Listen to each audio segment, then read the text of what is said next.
வணக்கம் ஃப்ரெண்ட்ஸ். ஐயனார் துணை சீரியலில் என்ன எபிசோடில் என்ன நடக்குதுன்னு பார்த்துட்டு வரலாம் வாங்க.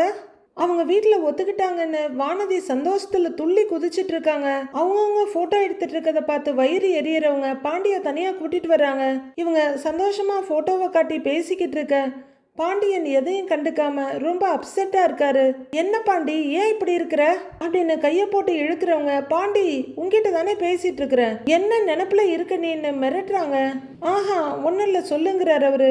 நீ ஏதோ ஒரு யோசனையில இருக்க, அத சொல்லு அப்படின்னு வானதி கேட்க, ஒன்னும் இல்லடி அப்படின்னு அவரு மெதுவா சொல்ல, பாண்டி நீ பண்ற எதுவுமே எனக்கு சுத்தமா பிடிக்கல அப்படின்னு வானதி சொல்ல, நான் என்னடி பண்ணேன், அமைதியா தானே நிக்கிறேங்கிறார் அவரு.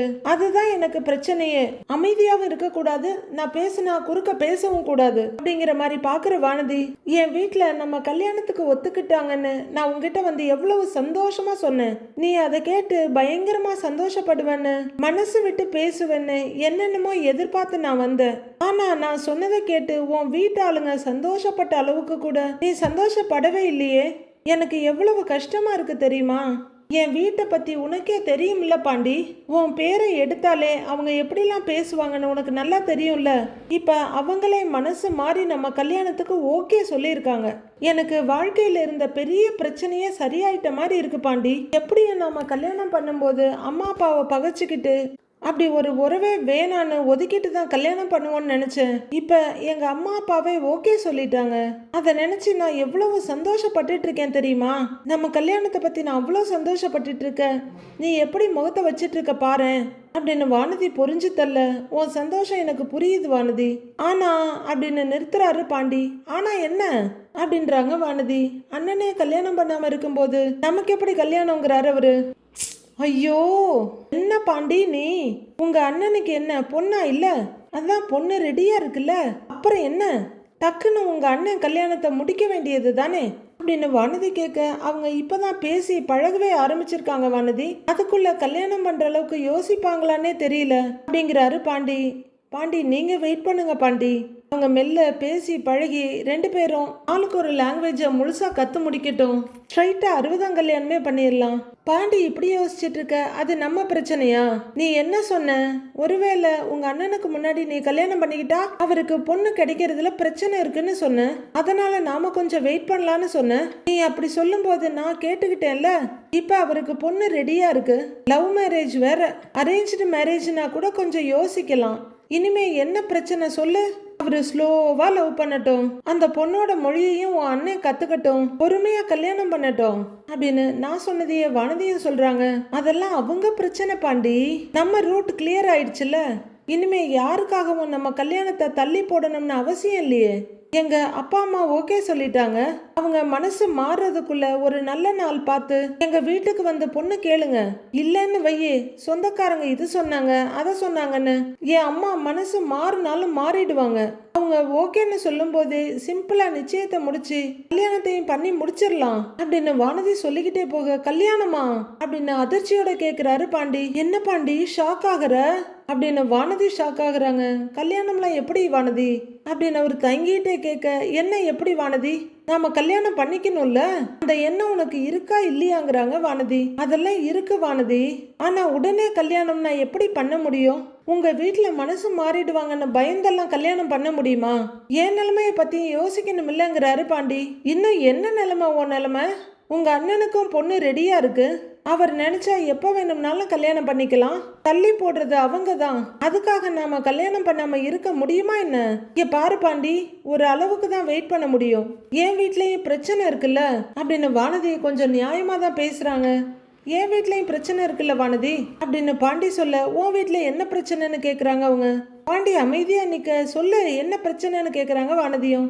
இல்ல இங்க நாம தங்கறதுக்கு சரியான ரூம் கூட இல்ல, கல்யாணம் பண்ணி எங்க வந்து தங்குவேன்னு பாண்டி கேக்குறாரு, அதெல்லாம் ஏற்பாடு பண்ண டைம் ஆகும்ல, இப்படி நீ நினைச்ச உடனே எல்லாத்தையும் பண்ணிட முடியாது வானதி அப்படின்னு பாண்டி சொல்ல, அமைதியா கேக்குற வானதி, இதுதான் உன் பிரச்சனையான்னு கேக்குறாங்க. இதுவும் ஒரு பிரச்சனைன்னு சொல்லலாங்கிறாரு பாண்டி. ரெண்டு பேரும் கொஞ்ச நேரம் அமைதியா நிக்கிறாங்க. ஆமா உங்க அன்னைக்கு மட்டும் எதுக்கு தனி ரூமு, அவங்க பண்ணின கல்யாணமே ஃபேக் கல்யாணம், அவங்களுக்கு இருக்கிறதுலயே பெரிய ரூமா கொடுத்துட்டு நீங்கெல்லாம் ஹாலில் படுத்துட்டு இருக்கீங்க, தேவையா இதெல்லாம், பேசாம அவங்கள எங்கேயாவது ஹாஸ்டல்ல போய் தங்கிக்க சொல்லு, நாம அவங்க இருக்க ரூம்ல தங்கிக்கலாம், பிரச்சனை முடிஞ்சது அப்படின்னு ரொம்ப சிம்பிளா ஒரு சொல்யூஷன் கண்டுபிடிக்கிறாங்க வானதி. பாண்டி தான் பயங்கரமா அதிர்ச்சியோட பாக்குறாரு.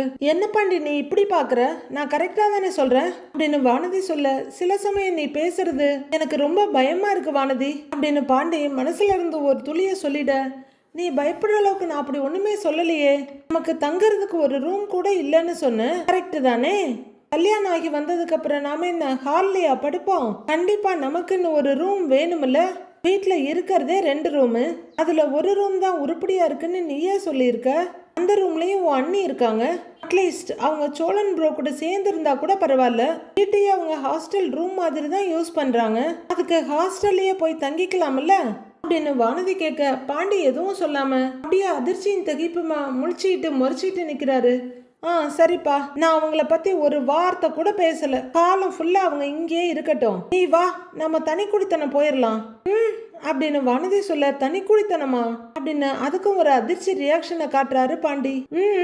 அது ஓகேவா உனக்கு அப்படின்னு வானதி கேட்க, நீ பேசுறது தப்புன்னு உனக்கே தெரியல அப்படின்னு பாண்டி கேட்க, இப்ப நான் என்ன தப்பா சொல்லிட்டேன்? நான் என்ன உன்னை குடும்பத்துல இருந்து பிரிச்சு மொத்தமா வேற ஊருக்கு கூட்டிட்டு போறேன் நான் சொன்னேன்? இதோ அடுத்த தெருவுல ஒரு வாடகை வீட்டுல இருக்கலாம்னு தானே சொல்றேன். இத உன் அண்ணங்கிட்ட சொன்னா கூட அவரே புரிஞ்சுக்குவாரு, உனக்கு புரிய வைக்கிறது தான் எனக்கு இவ்வளவு கஷ்டமா இருக்கு அப்படின்னு வானதி சொல்லிட்டு இருக்க, பாண்டி என்ன சொல்றது என்ன செய்யறதுன்னு தெரியாம நிக்கிறாரு. இப்போ வெளியே வர்ற பல்லவன், அண்ணே உன்னைய சேர என்ன கூப்பிடுதுன்னு அப்படின்னு சொல்ல, வரேண்டாங்கிறாரு பாண்டி. அண்ணே உடனே வர சொல்லுச்சு, வாண்ணே அப்படின்னு பல்லவன் கூப்பிட, போடா நான் வர்றேங்கிறாரு பாண்டி. சரி அப்படின்னு பல்லவன் உள்ளர போறாரு. வானதி இப்போதைக்கு இந்த பேச்சை விட்டுடு, எல்லாரும் உள்ளர சந்தோஷமா இருக்காங்க, அவங்க கிட்ட போய் இந்த விஷயத்தெல்லாம் சொல்லிக்கிட்டு இருக்காத, பொறுமையா பேசிக்கலாங்கிறாரு பாண்டி. இதெல்லாம் நான் ஏன் போய் அவங்க கிட்ட சொல்ல போறேன், உன்னைய மாதிரியே அவங்களும் கல்யாணத்தை தள்ளி போடுறதுக்கு ஏதாவது காரணம் பண்ணா அப்ப சொல்லுவேன் அப்படின்றாங்க வானதி. அதை தான் சொல்லாதன்னு சொன்னேங்கிறாரு பாண்டி. வானதி முறைச்சிக்கிட்டு இருக்க, வீட்டுல எல்லாரும் நல்ல மூட்ல இருக்காங்க, இன்னைக்கே உலகம் அழிய போகுதுன்ற மாதிரி எல்லாத்தையும் பேசி தீக்கணும்னு அவசியம் இல்லை, வான்னு கூப்பிடுறாரு பாண்டி. வானதி அசையாம நிக்கிறாங்க. ஒரு பார்வை பார்த்துட்டு, பாண்டி நான் என்ன பேசிட்டு இருக்கேன்னு உனக்கு புரியுதா இல்லையா அப்படின்னு வானதி அழுத்தமா கேட்க, எதுவும் பேசாதவா வான்றேன்ல அப்படின்னு அவரு கையை பிடிச்சு கூப்பிட, விடு அப்படின்னு வெடுக்குன்னு கையை பிடுங்குறாங்க வானதி. வா வானதி அப்புறம் பேசிக்கலாம் வா அப்படின்னு சமாதானம் பண்ணி கூட்டிட்டு வர்றாரு பாண்டி. பாண்டி நான் சொல்றது உனக்கு புரியுதா இல்லையா அப்படின்னு கேட்க, எல்லாம் புரியுது வான்னு கூப்பிடுறாரு. என்ன புரியுதுன்னு எரிச்சலா அவர் இழுத்த இழுப்புக்கு போயிட்டு இருக்காங்க வானதி. வெளியே நடேசன் உட்காந்து அவரோட டேப் ரெக்கார்டர்ல பாட்டு கேட்டுட்டு இருக்காரு. வெற்றி பெற்ற மனிதர் எல்லாம் புத்திசாலி இல்லை, புத்திசாலி அனைவருமே வெற்றி பெறுவதில்லை அப்படின்ற பாட்டு ஓடிட்டு இருக்கு. இங்க உள்ளர பல்லவன் மொபைல காட்ட, அட இதெல்லாம் ரொம்ப நல்லா இருக்கே, எப்படா எடுத்ததுன்னு கேக்குறாரு சோழன். இதெல்லாம் பொங்கலுக்கு முன்னாடியே எடுத்ததுன்னு பார்க்கல நீ அப்படின்னு மறுபடியும் காட்டுறாரு பல்லவன். ரைட்டு அப்படின்னு சோழன் பார்த்துட்டு இருக்காரு. உள்ளர வர்ற பாண்டி அப்படியே உட்கார்ந்து இருக்காரு. அவர் மனசுல வானதி கேட்ட கேள்விகள் தான் வருது. ஆமா உங்க அன்னைக்கு எதுக்கு தனி ரூமு, பேசாம அவங்கள எங்கேயாவது ஹாஸ்டல்ல போய் தங்கிக்க சொல்லுங்க, நாம அவங்க இருக்க ரூம்ல தங்கிக்கலாம் அப்படின்னு வானதி சொன்னதைய நினைச்சிட்டு உட்கார்ந்து இருக்காரு. எங்க அதக்காமி அப்படின்னு சோழன் கேட்டுட்டு இருக்க, வெளியே டேப் ரெக்கார்டர்ல பருவம் வந்த அனைவருமே காதல் கொள்வதில்லை, காதல் கொண்ட அனைவருமே மனம் முடிப்பதில்லைன்னு பாட்டு ஓடிட்டு இருக்க, கூட சேர்ந்து பாடிட்டு இருக்காரு நடேசன். சவுண்டு ஜாஸ்தியா இருக்க பல்லவனுக்கு எரிச்சலா இருக்கு. அப்பப்ப வெளியே ஒரு பார்வை பாத்துக்கிறாரு. கொஞ்ச நேரத்துல இன்னுமே டென்ஷன் ஆகுறவரானு அந்த ஆள்கிட்ட சொல்லி சத்தத்தை குறைக்க சொல்லுங்கிறாரு. சோழனும் உள்ள இருந்த வாக்கிலேயே தலையை நீட்டி, கொஞ்சம் சத்தத்தை குறைச்சு கேளுங்க அப்படின்னு சொல்ல, இவரு யாரடா சொல்றேன்னு கேக்குறாரு. யாரு பாட்டு கேக்குறது, நீங்க தானே, அப்போ உங்களை தான் சொல்றேன் அப்படின்னு சோழன் சொல்ல, சத்தத்தெல்லாம் குறைக்க முடியாது, உனக்கு பிடிக்கலன்னா காதை பொத்திக்கோங்கிறாரு நடேசன் அங்க இருந்த வாக்கிலேயே. டேய் அந்த ஆள்கிட்ட சண்டை எல்லாம் போட முடியாதுரா, விடு நம்ம போட்டோஸ் பாப்போம் அப்படிங்கிறாரு சோழன் பல்லவன் கிட்ட. எரிச்சல் ஏத்துறாருன்னு அப்படின்னு சொல்லிக்கிட்டே மொபைல் எடுக்கிறாரு. பாண்டி ஒரு மாதிரியாவே உட்கார்ந்து இருக்காரு. டேய் கண்டுக்காத விடுறா, எதுக்குடா தேவையில்லாம டென்ஷன் ஆயிட்டு இருக்கிற, வாடா வாடா அப்படின்னு கூப்பிட்டுட்டு இருக்காரு சோழன். ஏதாவது விசேஷ நாள் வந்தாலே இந்த சாப்பாடெல்லாம் மீதி ஆயிடுது இல்லப்பா அப்படின்னு கிச்சன்ல இருந்து முன்னாடி நடந்து வர நிலா கிட்ட கேட்டுக்கிட்டே பின்னாடியே வர்றாரு சேரன். ஆமாண்ணே, எங்க வீட்டுல இந்த பொங்கல் தீபாவளிக்கெல்லாம் ஒரு நேரம் தான் சமைப்பாங்க, மிச்சம் இருக்கிறத ராத்திரி சாப்பிட்டுட்டு மறுநாள் காலையிலக்கும் வச்சுக்குவோன்னு நிலா சொல்லிட்டு இருக்காங்க. அவங்க வந்ததுமே இங்க படம் பாக்குறத விட்டுட்டு அவங்க பேசுறத கவனிச்சிட்டு இருந்தாங்க பல்லவனும் சோழனும். ஏங்க இங்கேயும் அதே தாங்க, வாரத்துல ஒரு நாள் அண்ணன் காரக்குழம்பு வைக்கும் தெரியுங்களா? அதை வெளியே வச்சாலும் கெட்டு போகாது. அடுத்த நாள் இட்லி தோசைக்கும் வச்சு சாப்பிடலாம். எல்லாம் ஒரு பிளானிங்க. என்னென்ன அப்படின்னு சோழன் சொல்ல, டேய் சும்மா இருடான்னு மிரட்டுறாரு சேரன். சும்மா இருங்க அப்படிங்கிற நிலா சங்கடத்தோட பாக்குற சேரன் கிட்ட தெரியும்னு அப்படின்னு சொல்லிட்டு இருக்காங்க. பாண்டி அப்படியே அப்செட்டா உட்கார்ந்து இருக்கிறத பாக்குற சேரன், டேய் பாண்டி, வானதி சொன்னது ஞாபகம் இருக்குல்லடா அப்படின்னு கேட்க, பாண்டி அதை கவனிக்கவே இல்லாம உட்கார்ந்துருக்காரு. என்ன இவர் இப்படி உட்கார்ந்துருக்காருன்னு பாக்குறாங்க நிலா. டேய் பாண்டி அப்படின்னு சோழன் கூப்பிட அவரு அப்படியே அசையாம உட்கார்ந்துருக்க. என்னடா இவன் அப்படின்னு பாத்துட்டு இருக்காரு சேரன். டேய் அப்படின்னு எதை ஒண்ணு தூக்கி போடுற சோழன், டேய் உன்னதான்டா அண்ணன் ரொம்ப நேரமா கூப்பிட்டு இருக்குங்கிறாரு. வெளியே சத்தமா சீரியஸா பாட்டு கேட்டு இருந்த நடேசன், உலர் என்ன சத்தம் கேக்குது அப்படின்னு கவனிச்சுக்கிட்டே சவுண்ட குறைக்கிறாரு. என்னடா, வானதியோட அப்பா அம்மா கல்யாணத்துக்கு ஒத்துக்கிட்டதா வானதி சொல்லுச்சுல்ல, சீக்கிரம் அந்த பொண்ணு வீட்டுக்கு போய் பேசிடலாம் சரியா அப்படின்னு சேரன் கேட்க, ரொம்பவே அமைதியா தலைய குனிறாரு பாண்டி. எல்லாரும் ஏன்னு ஒன்னும் புரியாம குழப்பமா அவரை பார்த்துட்டு இருக்காங்க. என்னப்பா இவன் எந்த பதிலும் சொல்ல மாட்டேங்கிறான்னு நிலாவை பாக்குறாரு சேரன். என்ன ஒரு சத்தத்தையும் காணோம், எல்லாரும் அமைதியா இருக்கிறானுங்க பயிலுவ அப்படின்னு கவனிக்கிறாரு நடேசனும். பல்லவன் மெதுவா சோழன் பக்கம் தலையை நீட்டி அமைதியாவே உட்கார்ந்துருக்கு அப்படின்னு கேட்க, தெரியலையேடாங்கிறாரு சோழன். என்னடா பாண்டின்னு சேரன் கேட்க, மெதுவா எழுந்திருக்கிறாரு. அண்ணே அதெல்லாம் பொறுமையா பேசிக்கலான்னு அப்படின்னு பாண்டி சொல்ல, என்னடா இவன் இப்படி சொல்றான், ஒருவேளை இவனுக்கு அந்த வானதியை பிடிக்கலையோ அப்படிங்கிற மாதிரி பல்லவனும் சோழனும் ஒருத்தர் பாத்துக்கிறாங்க. என்னாச்சு, ஏன் இந்த பையன் இப்படி சொல்றான்னு நடேசனும் அமைதியா பாக்க நிலாவும் புரியாம குழப்பமா பாக்குறாங்க. டேய் அப்படிலாம் அசால்ட்டா இருக்க கூடாதுடா பாண்டி. அவங்க அப்பா அம்மா என்ன நினைச்சாங்களோ தெரியல, ஒத்துக்கவே மாட்டேன்னு சொன்னவங்க இப்ப திடீர்னு கல்யாணத்துக்கு சரின்னு சொல்லியிருக்காங்க. யாராவது ஏதாவது சொல்லி மனசை மாத்துறதுக்குள்ள நாம போய் பேசி முடிச்சிட்டு வந்துடலாண்டாங்கிறாரு சேரன். பாண்டி அமைதியாவே இருக்க, என்ன இவன் மனசுல நினைச்சிருக்கான், ஏன் ஒன்னும் சொல்ல மாட்டேங்கிறான், இப்படி வாயடிச்ச மாதிரி நின்னுட்டு இருக்கான்னு எல்லாரும் மாத்தி மாத்தி பாக்குறாங்க. இன்னைக்கு நாளே ரொம்ப நல்ல நாளா இருக்குடா, நம்ம எல்லாருமே குடும்பமா பொங்கல் கொண்டாடினது, சந்தோஷமா சிரிச்சு பேசி ஒன்னா உட்கார்ந்து சாப்பிட்டது, அதை நினைச்சாலே அவ்வளவு சந்தோஷமா இருக்கு அப்படின்னு சிரிப்போட சேரன் சொல்ல, நிலாவும் சிரிப்போட பாத்துட்டு இருக்காங்க. அண்ணே எல்லாம் நிலா வந்த நேரம் அப்படின்னு சோழன் சொல்ல, அப்படி சொல்றா சோழா, நிலா இங்க இருக்கிறதுனாலதான் வானதி வீட்டுல நம்மள மதிச்சிருக்காங்க, இல்லன்னா நம்ம வீட்டுக்கு பொண்ணு கொடுக்கணும்னு யாரு யோசிப்பாங்க சொல்லு அப்படின்னு சேரன் கேட்க, பாத்தியாடா அப்படின்னு பெருமையா பல்லவன் கிட்ட கேட்டுட்டு இருக்காரு சோழன். உலர வர்ற நடேசன், ஏடா டேய் நீங்க பேசிட்டு இருந்ததெல்லாம் நான் கேட்டேன், இருந்தாலும் நீ ரொம்ப நல்ல பொண்ணுமா அப்படின்னு நிலாவை பார்த்து சொல்ல, இப்ப இல்லன்னு யார் சொன்னான்னு நிலா கேக்குறாங்க. அது சரி அப்படிங்கிறாரு நடேசன். இதுக்கு நான் வாயை திறந்து சொல்லாமலே இருந்திருக்கலான்ற மாதிரி அவரு பார்க்க எல்லாரும் சிரிக்கிறாங்க. நிலாவுக்கும் சிரிப்பு வருது, அதை கண்ட்ரோல் பண்ணிட்டு நிக்கிறாங்க. அப்பா நாளைக்கு வானதி வீட்டுக்கு போய் பொண்ணு பார்த்துட்டு பேசி முடிச்சிட்டு வந்துடலாமா அப்படின்னு சேரன் கேக்குறாரு. இதெல்லாம் தள்ளி போடக்கூடாதுப்பான்னு அவர் சொல்ல, என்னது அப்படின்னு நடேசன் கேட்டுட்டு இருக்க, பாண்டி எதையோ தவிப்பா சொல்ல வந்துட்டு தவிச்சு நிக்கிறாரு. எனக்கு இப்ப கல்யாணம் வேண்டான்னு மெதுவா சொல்றாரு. யாரும் ஏண்டாங்கிற மாதிரி அதிர்ச்சியா பாக்குறாங்க. அண்ணே என்ன பல்லவன் சோழன் கிட்ட கேட்டுட்டு இருக்க. டேய் ஏண்டா பாண்டி அப்படின்னு கேட்க, அவரு சிம்பிளா வேணான்னேங்கிறாரு. டேய் அப்படிலாம் சொல்லாதடா பாண்டி, பாவம் அந்த பொண்ணு எவ்வளவு சந்தோஷமா வந்து சொன்னுச்சு, உனக்கு தான் அந்த பொண்ணை பிடிச்சிருக்குல்லடா, அப்புறம் என்னடாங்கிறாரு சேரன். எப்படி சொல்றதுன்னு பாண்டி அப்படியே தவிச்சிட்டு இருக்கு. இங்க பாரு, நாம கொஞ்ச நாள் போகட்டும்னு சொல்லி விட்டுட்டு அப்புறம் அவங்க மனசு மாறிடுச்சுன்னா அப்புறம் என்னடா பண்றது அப்படின்னு சேரன் கேக்குறாரு. பாண்டியோட மனசுக்குள்ள வானதி வந்து பேசுறாங்க. எங்க அப்பா அம்மா ஓகே சொல்லிட்டாங்க, அவங்க மனசு மாறுறதுக்குள்ள ஒரு நல்ல நாள் பார்த்து எங்க வீட்டுக்கு வந்து பொண்ணு கேளுங்க அப்படின்னு இதையே வானதி சொன்னதையும் நினைச்சு பாக்குறாரு. இங்க பாருடா பாண்டி, நான் அதெல்லாம் நல்லா யோசிச்சுதான் சொல்றேன், நாம உடனே போய் பொண்ணு பார்த்து பேசி முடிச்சிடலாம் அப்படின்னு சேரன் சொல்ல, அதுங்கிறாரு பாண்டி. டேய் உனக்கு அந்த பொண்ணெல்லாம் வேணாண்டா, பொண்ணா அவ கூட எல்லாம் மனுஷன் குடும்பம் நடத்த முடியுமா அப்படின்னு பொசுக்குன்னு உள்ளர போந்து சொல்றாரு நடேசன். எல்லாரும் அப்படியே அதிர்ச்சியும் திகைப்புமா பாக்குறாங்க. அங்கிள் சும்மா இருங்க, என்ன பேசிட்டு அப்படிங்கிறாங்க நிலா. என்ன உசு, இங்க பாரு, அவளை பத்தி எல்லாம் உனக்கு தெரியாது, எப்ப பார்த்தாலும் லபோ திபோன்னு கத்திக்கிட்டே கிடக்கும், இவனாலெல்லாம் அவளை சமாளிக்கவே முடியாது அப்படின்னு நடேசன் சொல்லிட்டு இருக்கு. என்னடா இதெல்லாம் என்னடா பேசிட்டு இருக்காருன்ற மாதிரி பல்லவனும் சோழனும் அப்படியே பார்த்துட்டு இருக்காங்க. அங்கிள் எல்லாருமே என்ன மாதிரியே அமைதியா இருக்கணும்னு எதிர்பார்த்தா எப்படி அப்படின்னு நிலா கேட்க, யார் சொன்னது நீ அமைதின்னு, நீயும் வாயாடிதான், ஆனா நீ வாயாடுறத நான் சகிச்சுக்க முடியும், அவ வாயாடுறத எவன் சகிச்சுக்க முடியும் அப்படின்னு நிலாவோட வார்த்தையில கூட நெருப்ப அள்ளி கொட்டிடுறாரு நடேசன். என்னையவே இப்படி எல்லாம் சொல்லிட்டு இருக்கிறீங்கல்ல, எல்லாரும் முன்னாடி கேவலப்படுத்துறீங்கன்ற மாதிரி பாக்குறாங்க நிலா. டேய் இங்க பாருடா, உன் நல்லதுக்கு சொல்றேன், பேசாம அவளை கழட்டி விட்டுடு, அவ கூட எல்லாம் உன்னால குடும்பம் நடத்த முடியாது, சமாளிக்கவே முடியாதுடா அவளை அப்படின்னு பாண்டியை இன்னமும் பயமுறுத்துறாரு நடேசன். அமைதியா கேட்டுட்டு இருந்த சோழன், இது பாயிண்ட், இத நானும் வழி மொழியிறேங்கிறாரு. வாய் மூடிட்டு சும்மா இருக்க மாட்டீங்களா, நீங்க வேற ஏத்தி விட்டுக்கிட்டு அப்படின்ற மாதிரி பாக்குற நிலா ஷூங்கிறாங்க. சோழன் நிலாவை பார்க்க, 2 பேரும் கொஞ்சம் சும்மா இருக்கீங்களா அப்படிங்கிறாங்க நிலா. ஏங்க, இவன் அவ எப்படி பார்க்க வச்சான்னு தாங்க தெரியல.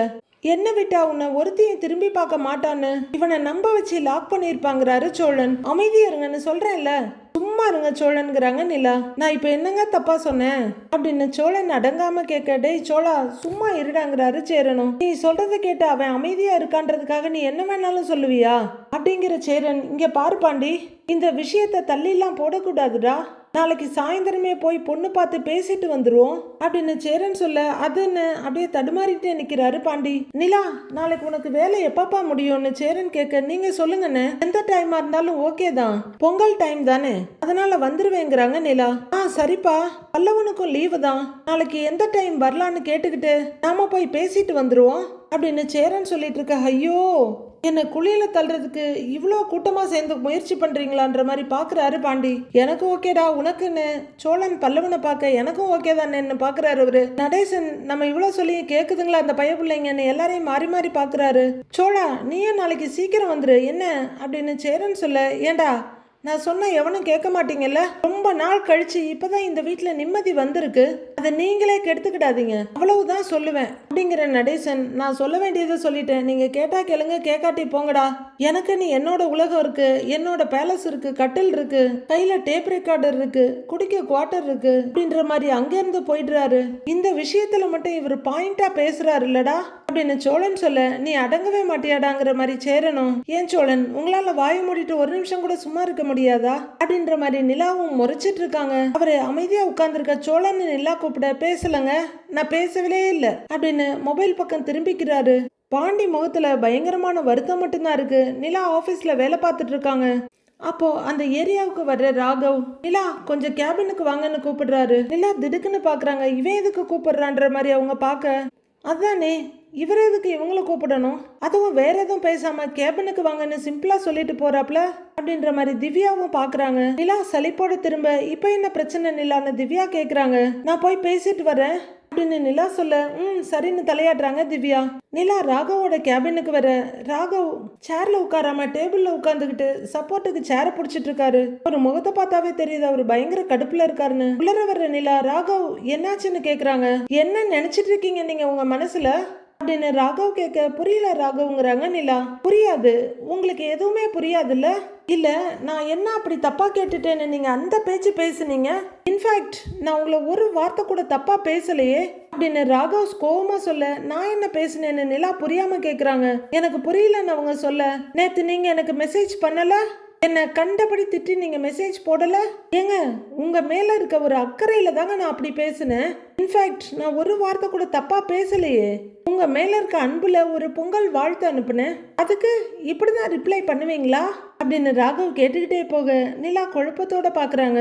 பொங்கல் வாழ்த்து அனுப்புனீங்களா அப்படின்னு நிலா மெதுவா கேட்க, இப்படி எதுவுமே தெரியாத மாதிரி நடிக்காதீங்க, நீங்க இதோ இந்த மெசேஜ நீங்க தானே அனுப்பிச்சீங்க, இப்ப எதுவுமே தெரியாத மாதிரி கேக்குறீங்க, பாருங்க எவ்வளவு கீழ்த்தரமா கேவலமா ரிப்ளை பண்ணிருக்கீங்கன்னு பாருங்க அப்படின்னு அவரோட மொபைல நிலா முன்னாடியே நீட்டிட்டு இருக்காரு. நிலாவும் அதை படிச்சு பார்த்துட்டு பயங்கர அதிர்ச்சியாகி, நான் பண்ணலையே அப்படின்னு யோசிக்கிறாங்க. அப்பதான் அவங்களுக்கு போட்டோ எடுக்கிறதுக்காக சோழன் கையில மொபைல கொடுத்துட்டு போனது ஞாபகம் வருது.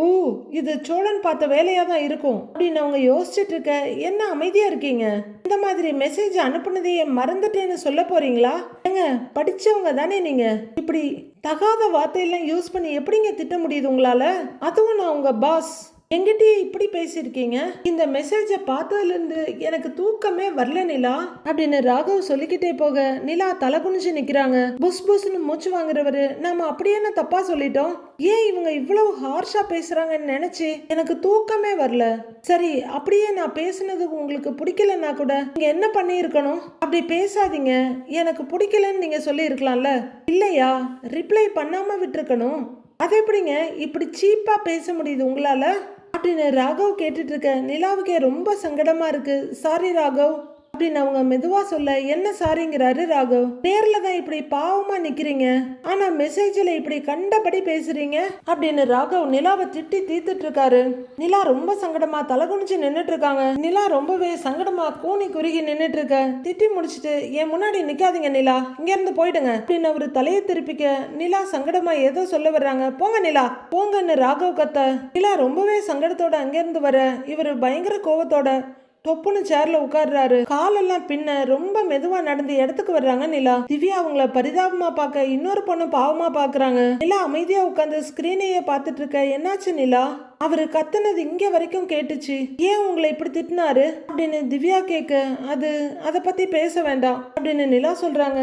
உன்னை நினைச்சா எனக்கே ரொம்ப பாவமா இருக்கு. அவரு உன்னை ட்ரீட் பண்ற விதத்தை பார்த்தா எனக்கே இங்க ஒர்க் பண்ண பிடிக்கல, வேலையை விட்டு போயிடலாம் போல இருக்கு அப்படின்னு திவ்யா சொல்ல, எனக்கு மட்டும் வேற நல்ல வேலை கிடைச்சா பேப்பர் போட்டு போயிடு வேண்டி, ஆனா என் நேரம் எனக்கு எதுவுமே கிடைக்க மாட்டேங்குது பாரு அப்படின்னு சங்கடமா சொல்ற நிலா திவ்யான்னு கூப்பிட முன்னு திரும்புறாங்க. அவங்க உன் ஃப்ரெண்டு ஏதோ கம்பெனி ஸ்டார்ட் பண்ண போறாங்க சொன்னேன்ல, அதுல நான் ஜாயின் பண்ணிக்கலாமான்னு நிலா கேக்குறாங்க. கொஞ்சம் யோசிக்கிற திவ்யா, நல்ல ஐடியா தான், ஆனா அதுக்கு நாம பணம் இன்வெஸ்ட் பண்ணணுமே.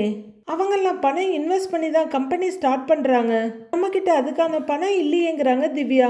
நிலாவும் சங்கடமா பார்த்துட்டு இருக்க. சரி விடு, நம்ம வேற எங்கேயாவது வேலை தேடலாம், நீ எதுக்கும் ஃபீல் பண்ணாத, ரிலாக்ஸா இரு அப்படின்னு திவ்யா ஆறுதல் படுத்தினாலும் நிலாவுக்கு முகம் தீரவே இல்லை. ரொம்பவே குழப்பமும் சங்கடமா இருக்காங்க. அவங்க வேலையை பார்க்கலாமான்னு ஸ்கிரீனை பார்க்க அங்க தோழன் கிட்ட மொபைல கொடுத்துட்டு போனது போட்டோவுக்காக ரெடி ஆனதுன்றது மட்டும்தான் அவங்க மைண்ட்ல வருது. பாண்டி ஒர்க் ஷாப்ல ஒரு டிவிஎஸ் விக்டர் வண்டியை ரெடி பண்ணிட்டு இருக்காரு. அவர் ஏதோ வேலை பார்த்துட்டு இருக்க. பக்கத்துல வர கண்ணன் ப்ரோ, அண்ணே இந்த லைட்டை மாத்த சொன்னாங்க, டைட் பண்ண சொல்லல, நீங்க என்னன்னா டைட் பண்றீங்க, கலட்டுங்கண்ணே முதல்ல அப்படின்னு கண்ணன் ப்ரோ சொல்ல, ஒரு மாதிரி கடுப்புல இருக்க பாண்டி, எனக்கு தெரியும் நீ போய் வேலையை பாருடாங்கிறாரு. ஒன்னு இதை ஒன்னு சொல்லிடுங்க அப்படின்னு அவரும் பதிலுக்கு மூஞ்ச காமிக்க போங்கிறாரு பாண்டி. புயல் மாதிரி வர்ற வானதி டக்குன்னு பாண்டி பக்கத்துல வந்து ஹாய் பாண்டி அப்படின்னு கன்னத்தை கிள்றாங்க. அடுத்து எல்லோ கலர் சேரை இழுத்து போட்டு அதே கலர் ட்ரெஸ் போட்டிருக்க வானதி அதுல உட்கார, வா வானதிங்கிறாரு இவரு. வானதி பயங்கர சந்தோஷமா சிரிச்சுட்டே இருக்க. என்ன வானதி எப்பவும் இல்லாம எக்ஸ்ட்ரா சந்தோஷமா சிரிச்சிட்டு இருக்க அப்படின்னு கண்ணன் ப்ரோ கேக்குறாரு.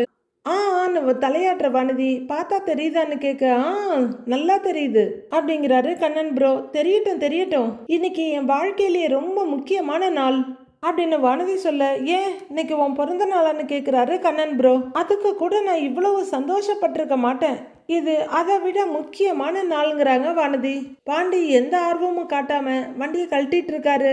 அப்படி என்ன நாளுன்னு கேட்குறாரு கண்ணன் ப்ரோ. பாண்டி எங்க வீட்டுக்கு பொண்ணு பார்க்க வரப்போற நாள் அப்படின்னு வானதி சொல்ல, என்ன பாண்டி பொண்ணு பார்க்க வர போறாரா அப்படின்னு அதிர்ச்சி ஆச்சரியமா பாக்குறாரு கண்ணன் ப்ரோ. சொல்லவே இல்லையேங்கிற மாதிரி அவரு பாண்டிய பார்க்க, ஆமா நான் மட்டும் எல்லாம் தெரிஞ்சுட்டு தான் வந்து உட்கார்ந்துருக்கனாக்கும் போடாங்கிற மாதிரி பாக்குறாரு அவரு. வானதி ரொம்ப சந்தோஷமா வெக்கமா சிரிச்சுட்டு உட்கார்ந்துருக்க. நம்ப முடியாம பாக்குற கண்ணன் ப்ரோ, அப்படியான்னு கேக்குறாரு. உன் வீட்டுல ஒத்துக்கிட்டாங்களான்னு அவரு அதிர்ச்சி ஆச்சரியமா கேட்க, இதெல்லாம் எப்போவோ ஒத்துக்கிட்டாங்க அப்படின்னு வானதி சொல்ல, கொஞ்ச நாளைக்கு முன்னாடி உன் அண்ணன் இங்க வந்து எங்கிட்ட அந்த கத்திக்கிட்டு இருந்தாரு, இப்ப எப்படி திடீர்னு ஒத்துக்கிட்டாங்கன்னு கேக்குறாரு கண்ணன் ப்ரோ. அதெல்லாம் பாண்டி பார்த்த வேலை தான் அப்படின்னு வானதி சொல்ல, அப்படியா அப்படி என்ன வேலை பார்த்தாரு அப்படிங்கிற மாதிரி டக்குன்னு கண்ணன் ப்ரோ திரும்பி பாண்டிய பாக்குறாரு. பாண்டி இங்க நடந்துட்டு இருக்க பேச்சுவார்த்தைகளுக்கும் எனக்கும் எந்த சம்பந்தமும் இல்லைங்கிற மாதிரி வேலை பாக்குறாரு. அண்ணா என்ன பக்குவமா வீட்டுல கொண்டு வந்து விட்டு கண்ணிப்பெல்லாம் கேட்டுட்டு போனான்ல, அதுல அவங்க இம்ப்ரெஸ் ஆயிட்டாங்க அப்படின்னு வானதி பெருமையும் சந்தோஷமா சொல்லிட்டு இருக்க. ஓ அதுதான் நான் பண்ண பெரிய தப்பாடி, அறிவில்லாம பண்ணிட்டேன் போல இருக்கேன்னு பாக்குறாரு பாண்டி. என்னைய அடக்க முடியாதுன்னு அவங்களுக்கு தெரியும்ல அப்படின்னு தன்னைத்தானே பெருமையா சொல்லிக்கிறாங்க வானதி. மேய்க்கிறதே எருமை, இதுல என்ன வானதி பெருமை, இதுல சம்பந்தமே இல்லாம மாமா கேரக்டர் வேற வீட்டுக்கு வந்து பாண்டிய பயங்கரமா ரெக்கமெண்ட் பண்ணிட்டாரு அப்படின்னு வானதி சொல்ல, ஓ மாமங்காரன் தான் என்னோட மெயின் வில்லனா அப்படிங்கிற மாதிரி பாண்டி பார்த்துட்டு இருக்காரு.